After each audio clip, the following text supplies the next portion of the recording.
छत्रपती शिवप्रभूंना अभिवादन करून परमपूज्य डॉक्टर बाबासाहेब आंबेडकरांना मानवताना ज्यांच्यामुळे आमच्या या आयुष्यात बदल घडला असे शिवसेना प्रमुख माननीय बाळासाहेब ठाकरे यांना मानवंदना। ज्यांच्या नेतृत्वामध्ये आज आम्ही काम करतोय असे आमचे नेते एकनाथ साहेब शिंदे साहेब, व्यासपीठावरील माझ्यासोबत आलेले राजेंद्र जंजाळ जिल्हा प्रमुख, माजी महापौर विकासजी जैन, पटवर्धनजी आणि ज्यांनी गेल्या 3 तासापासून तुम्ही या ठिकाणी बसलेले आहेत, परंतु 3 तासामध्ये माझी सुद्धा हालत ज्यांनी खराब केली तो सईद,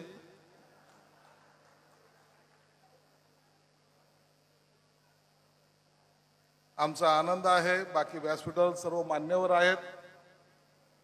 भास्कर लंगोटे पण फार दिवसांतर मला दिसला। सईदचा मला असं अचानक फोन आला की भाऊ तुम्हाला एकदा पाथरीला यायचं।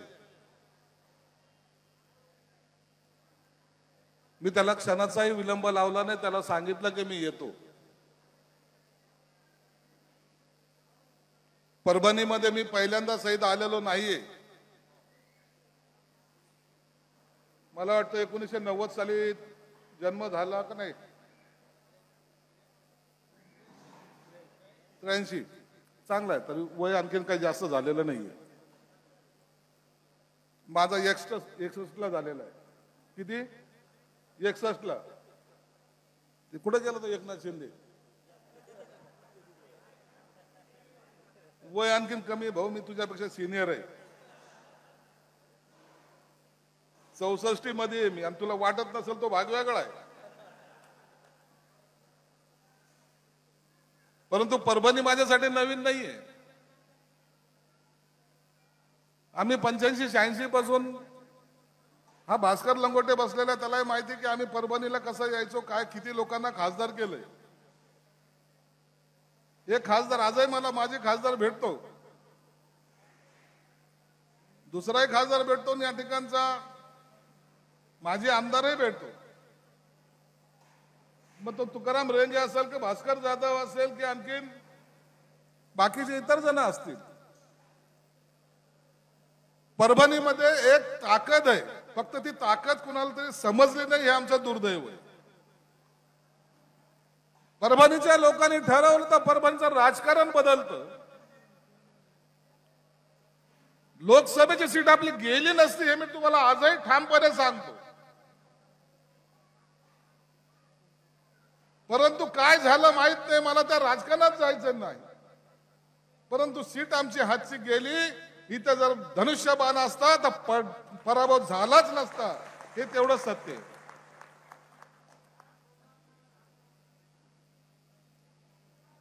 सईदने मला सांगितलं की तुम्ही इकडे या भाऊ। एकनाथ शिंदे साहेबांनी काही पैसे या पाथरीला दिलेले। आता पैसे दिले, सईद इथं काम करतो आणि सईदने अपक्ष असून सुद्धा 58,000 मतदान घेतलं। अरे काही लोक तर असे आहेत की ज्यांना गावात कुत्रं विचारत नाही, परंतु नेता म्हणून वावरायची सवय। मी आल्यानंतर पाहिलं या सईदचं आहे का भानगड, म्हणून आपण थोडस संजय असल्यामुळे नाव असल्यामुळे थोडस आपलं चौकस बुद्धीने पाहिलं। एकही ठिकाण त्याने सोडलं नाही, सगळ्या ठिकाणी घेऊन गेला त्याने, बराबर जोड जमवली। आणि शेवटी मी जेव्हा चिडलो, अरे सईद मला जायचंय 5 वाजता, मला संभाजीनगरला कार्यक्रम आहे, तर शेवटी कुठे घेऊन गेला माहिती का? साईबाबा मंदिरामध्ये, श्रद्धा और सबुरी। या परभणी जिल्ह्यामध्ये काम करणाऱ्यांचा कमी नाहीये, कार्यकर्त्याची कमी नाही। मी तुमच्या समोर आज मंत्री म्हणून उभा आहे। सईद आयुष्यामध्ये जे संघर्ष येतात त्याला लढायची हिंमत ठेवली पाहिजे। जेव्हा आम्ही उठाव केला तुम्हाला माहिती, आमचा सुरतचा प्रवास, गुवाहाटीचा प्रवास, मजे, परंतु लोक असे म्हणायचे यांनी बंडखोरी केली, आता यांचं काही खरं नाही. काय म्हणायचे, गद्दार, 50 ओके, एकदम ओके. आता ते बोके कुठे गेले तर आम्हालाच कळत नाही. अरे सईद 40 लोक गेलो होतो, त्याच्याबरोबर 10 अपक्ष होते. आज लोकांनी विश्वास ठेवलेला आहे. एकनाथ शिंदे साहेबांसारखा नेता या 24 तास काम करत होता. प्रत्येकाला माहिती एकनाथ शिंदे साहेब रात्री 2 वाजता जा तो भेटतो. मला 3 तास झाले तर मी त्या सईदवर चिडायला लागलोय. त्याला सांगितलं की आता मला ताबडतोब गाडीत बसायचं, संभाजीनगरला जायचं. परंतु मुख्यमंत्री असलेला माणूस, या राज्याचा कारभार करणारा माणूस, त्यांनी रात्रीचे 2 जरी वाजले तर तुम्हाला भेटल्याशिवाय तो कधी झोपायला गेला नाही, असा मुख्यमंत्री महाराष्ट्रात कधीच होणार नाही. आम्ही काय येडे लोक आहेत का? आम्ही पण तर राजकारण करतो. मी 10 वर्ष नगरसेवक होतो, 3 वेळेला आमदार होतो, ही 4थी वेळ आहे माझी. कोणी असं इझिली जातं का? त्याच्यात माझं नाव संजय आहे. मला दूरचं दिसतं ना पहिलं कुठं काय आहे ते. म्हणून आम्ही विचार जो केला आणि जो निर्णय घेतला तर महाराष्ट्राच्या जनतेला शिंदे साहेबांनी 2.5 वर्षात काय दिलंय तर लोक सांगतात भाऊ आता घ्यायचं काय राहिलं, हेच आम्हाला प्रश्न आहे. एक मुख्यमंत्री, तो लाडकी बहीण असेल, भाऊ असेल, वयोवृद्ध असेल, सगळ्यांसाठी प्रत्येक समाज घटकाला न्याय द्यायचं काम एकनाथ शिंदे साहेबांनी केलं. म्हणून सहित चिंता करू नको. जेव्हा आम्ही गेलो ना गुवाहाटीला, जाऊन आलो, शपथविधी झाला, सगळ्याला वाटलं संजय शिरसाट शिंदे साहेबाबरोबर सर्वात जवळचा माणूस कोण? संजय शिरसाट. पहिल्याच यादीमध्ये मुख्य मंत्री होईल, नाही झालो. विस्तारामध्ये होईल, करता 2.5 वर्ष गेले, नाही झालो. कधी तर कार्यकर्ता म्हणायचे भाऊ लय वाईट झालं, तुम्ही मंत्री झालाच पाहिजे होते. तो असा आहे, तो तसा आहे. भाऊ तुम्ही मंत्री पाहिजे होते. पहिल्यांदा मला बरं वाटायचं की हा माणूस मला सहानुभूती दाखवतो. नंतर मला असं लक्षात आलं, अरे हा माणूस तर आपल्याला चिडवतोय.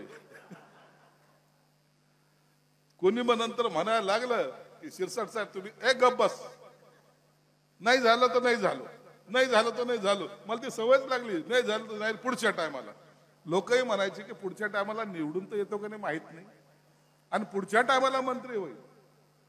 एक आहे, राजकारणामध्ये संयम हा पाळला पाहिजे. राजकारणामध्ये तुम्ही राजकारण करत असताना संयम पाळला पाहिजे. ज्यांनी संयम सोडला त्यांची अवस्था पाहिली तुम्ही कशी झालेली. जे भाषण करायचे, जे बोलायचे, ज्यांच्याकडे 56 आमदार होते, ज्यांनी 96 जागा लढवल्यात, निवडून आले 20, त्यातल्या अर्ध्याच्या वर तर आताही आमच्या टच मध्ये आहेत. एकदा जर शिंदे साहेबांनी फक्त इशारा केला की पटकन इकडे येतील. ही अवस्था आहे त्यांची. सगळेजण तयार आहेत. आता राहायचं कोणालाच नाही. काँग्रेसची तर विचारूच नका.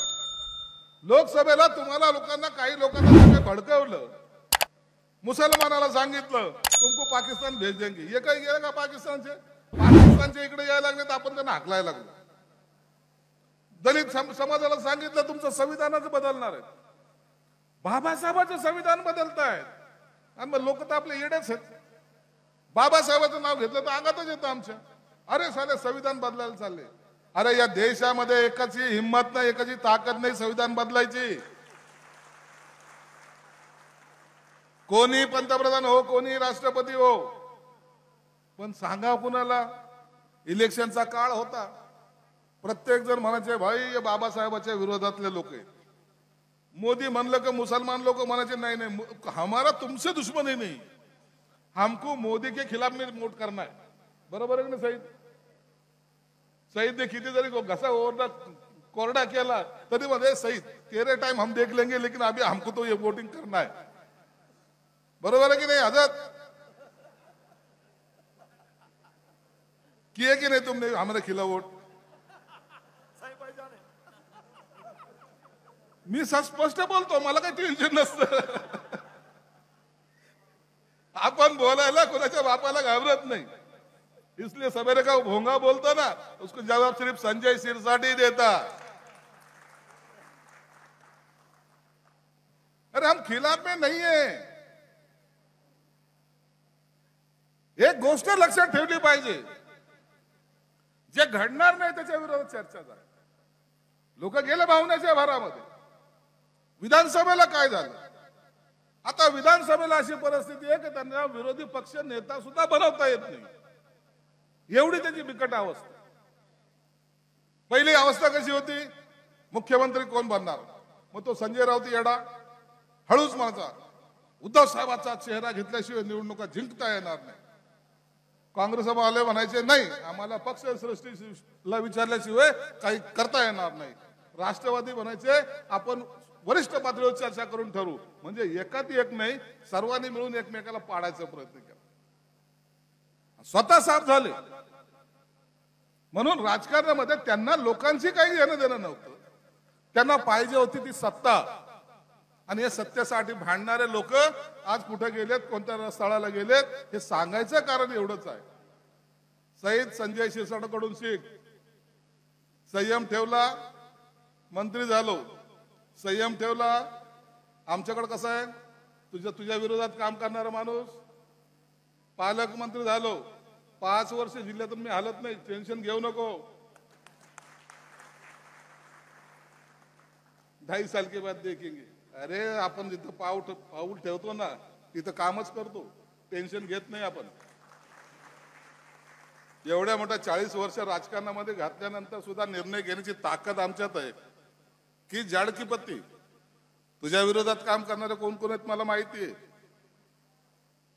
तुझा निधी कसा थांबवायचा यासाठी काय प्रयत्न केले तुला नाही माहिती, मला माहिती आहे. कारण की तुला निधी द्यायचं काम माझ्याकडेच आहे. सईद का कमी हुशार माणूस आहे का? उगाच फिरवलं काय त्यांनी मला इकडे तिकडे? तुम्हाला काय वाटतं लय मोठे हार हे सगळे जेसीबी मधले फुलं टाकत होता तर काय त्याला काही कारण आहे का नाही? आहे की नाही? एखादा हार माणूस टाकायचा म्हणलं किती विचार करतो. एक क्रेनच्या वर मोठा हार लावलेला, मी म्हणलं एका क्रेनला हार असेल, जिथं पाहतो तिथं क्रेनला हार दिसत होता. मी म्हणलं आता नाही म्हणता येणार नाही, ह्याला द्यावाच लागणार आहे. परंतु आनंद एका गोष्टीचा आहे की तू लोकांसाठी केलं आणि ठामपणे सांगितले तिथं मी कुणाचे 100 रुपये खाल्ले नाही, याला सगळ्यात जास्त महत्व आहे. याला सर्वात जास्त महत्व आहे. अरे लोक निधी आणतात तर स्वतःचं भलं करण्यासाठी आणतात. 10-20% वाचले तर एवढ्या मोठ्या निधीचे किती % झाले, किती रुपये झाले, हे सगळं कॅल्क्युलेशन करतात.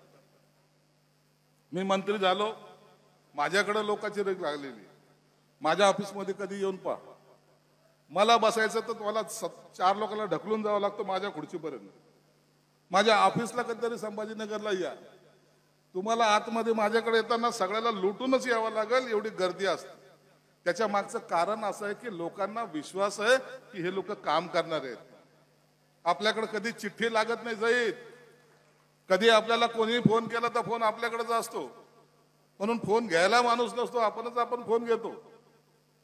सर्वसामान्य माणसाला तळागाळातून उचलताना शिवसेना प्रमुखांनी हा विचार नव्हता केला. मी अनेक ठिकाणी तुम्हाला माहिती, तुम्ही टीव्हीवर ऐकलं असेल, भाषण ऐकलं असेल, रिक्षा चालकापासून आमचा झालेला प्रवास, कामगार म्हणून झालेला प्रवास, आज या पदावर जेव्हा आलो त्या टायमाला या सर्व गोष्टीला सर्वात जर आशीर्वाद कोणाचा सर्वात मोठा मिळाला असेल तर तो शिवसेना प्रमुख बाळासाहेब ठाकरेंचा मिळालेला आहे. आम्ही विसरत नाही, विसरणार नाही आयुष्यात. ज्यांनी आपल्याला उभं केलं त्या माणसाला विसरायचं कसं? परंतु तोच पक्ष जर दलालाकडे गेला आणि ते पैसे घेऊन जर तिकीट वाटायला लागले तर त्यांना जोड्याने मारलं पाहिजे, हे सुद्धा खरं आहे. ती शिवसेना प्रमुखाची शिकवण होती. म्हणून आज या परभणीमध्ये आल्यानंतर मला एक मनातला समाधान वाटलं की मंत्री म्हणून पहिला दौरा मी काही पुण्याचा केला, आमच्याकडच्या काही समाज हॉस्टेलचा केला, विद्यार्थ्यांच्या हॉस्टेलचा केला आणि तिसरा दौरा आज मी परभणीचा करतो. परभणीचे जेही कामं असतील बिंदास राहा. तुझ्या या पाथरीचे कोणतेही काम असेल बिंदास राहा. तुला सर्व सहकार्य संजय शिरसाट निश्चित करेल. परंतु आमदार बनवायचं माझ्या हातात नाही, ते एकनाथ शिंदे साहेबांच्या हातात आहे. नाही तर तू म्हणशील की शिरसाट साहेब म्हणले होते बरं का, ते काम एकनाथ शिंदे साहेबांचं. आणि त्या माणसाचा स्वभाव असा आहे, ज्या दिवशी त्याच्या मनामध्ये जी गोष्ट ठरते तो ते मानतो, काम ते करतो. तू पाहिलं असेल लोकसभेमध्ये सुद्धा इतके खासदार निवडून आले, आम्ही म्हणलो साहेब त्या श्रीकांत शिंदेला करा हो मंत्री, त्याने नाही. प्रताप जाधवला मंत्री केलं परंतु स्वतःच्या मुलाला केलं नाही. दुसरीकडे पाहिलं तर बापही मंत्री, मुख्यमंत्री आणि पोरगाही मंत्री, हे सगळं पद्धत आमच्याकडे चालत नाही. म्हणून त्यांच्या मनामध्ये आलं तर तुझं भलं केल्याशिवाय राहणार नाही, एवढं मात्र निश्चित आहे. एकनाथ शिंदे तुम्हाला म्हणतोय, त्या एकनाथ शिंदे म्हणत मी साहेब म्हणतोय, चिंता करू नका. जिल्हा परिषद मध्ये आता तुम्ही एवढं चांगलं बोलता, तुमच्या मुलाचं नाव श्रीकांत आहे म्हणजे याचा अर्थ तुमचे योग चांगले आहेत, परंतु बाजूच्याला मॅनेज करा. राजकारणामध्ये कोण कुणाचं नसतं बाबा, आम्हाला अनुभव आहे. बाजूच्याला मॅनेज केल्याशिवाय तुमचं काही भलं नाही. म्हणून आतापासून सुरुवात करा. मुद्दाम त्यांच्या घरी जायचं आणि त्यांचा चहा प्यायचा, आपलं काय जातंय. रिलेशन डेव्हलप करा. अरे आम्ही असे खासदार केले होते, बापू कांबळे होतो धाराशिवचा, हे सुरेश जाधव म्हणायचा 6 पत्राचं साहेब आपलं घर आहे. 12 पत्राचं का 6 पत्राचं, काय रे भास्कर किती पत्राचं, 10 पत्राचं घर आहे. एक गिरणी होती पिठाची, आम्ही त्याला खासदार केलं. भास्कर जे आपला तुकाराम रेंगे पाटील बिचाराला त्याला तोंडाला फक्त तूप लावा, फटाफट उलट्या करतो. त्याला ते सहन होत नाही, आजही त्याला ते रिॲक्शन होते. बरोबर आहे ना. त्याला बिचाराला आम्ही खासदार केलं, पण खासदार झाल्यानंतर ते त्यांच्या ह्याच्या प्रवाहात वाहून गेले. त्याबद्दल आपण न बोललेलं बरं. आपल्या इकडे काका होते, ते कुठे आहेत मला माहित नाही, परंतु जो माणूस निष्ठा, जो माणूस लोकांसाठी काम करेल तो कधी मागे राहणार नाही, एवढं मात्र निश्चित आहे. सईद तुझ्या आणि तुझ्या सर्व पदाधिकाऱ्याचं, सर्व सहकार्याचं, सर्व नगरपालिकेच्या नगराध्यक्षांचं, नगरसेवकांचं तुम्ही जे प्रेम दिलं. आता माझी सुद्धा बोलायची लिमिट संपलेली आहे. मला 3:45 वाजलेत. हार जास्त घेतले पण पोटाला हार चालत नाही, त्याला भूक लागते. त्याला आता तुम्हाला सुद्धा भूक लागलेली आहे याची जाणीव मला आहे. कार्यकर्ता कसा सांभाळावं हे आम्ही शिकलेलो आहे. जर तुम्हाला आणखीन अर्धा तास भाषण दिलं ना तर तुम्हीच बोटं मोडायला सुरुवात कराल का बाई आता भाषण कधी संपत होतं संपव. तिकडं पोटामध्ये कावळे ओरडायला लागलेत. म्हणून तुमचं जास्त अंत न करता तुम्ही दिलेल्या या प्रेमाबद्दल मी मनापासून तुमचे आभार मानतो. या ठिकाणी थांबतो. धन्यवाद. जय हिंद, जय महाराष्ट्र. गर्जा हिंदुस्तान चॅनलला सबस्क्राईब करा आणि ताज्या घडामोडी जाणून घेण्यासाठी बेल आयकॉनवर प्रेस करा.